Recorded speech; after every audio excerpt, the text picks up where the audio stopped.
Oh, battery level slow. Oh my God.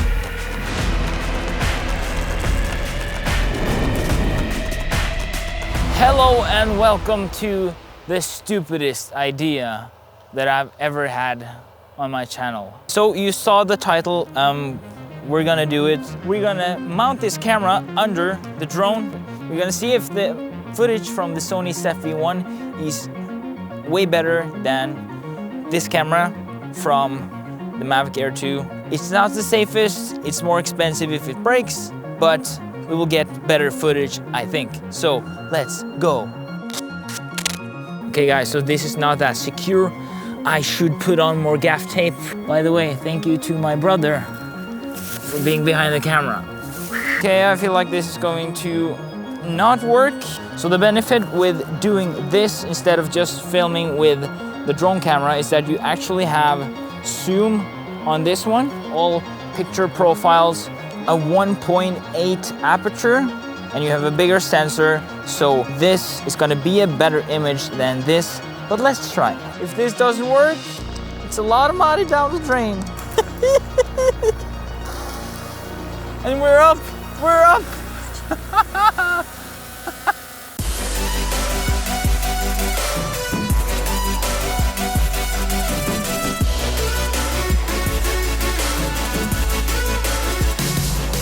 It actually works, and the drone is actually holding the camera like steady. It's not sinking down or anything. It even holds up in the sports mode. Look at this.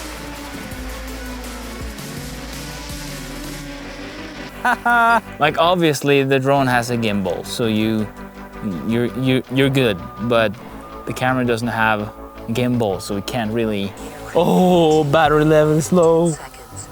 Let's just run it. Let's just run it. Let's go. I can already tell that the ISO is shit on the drone. So obviously that's better when it comes to the camera. Stabilization wise, I mean, it's the drone. All right, let's find out if the footage looks better or not. Let's get back to the studio. And we're back in my studio. Whoa, the tiniest studio on planet Earth. And I looked at the footage. Okay, so I'm gonna show some examples and describe how the experience and the experiment actually went. And then I'm gonna give you my final thoughts in the end, if this is a good idea or not. Like most of the footage from the SD card actually looks like this.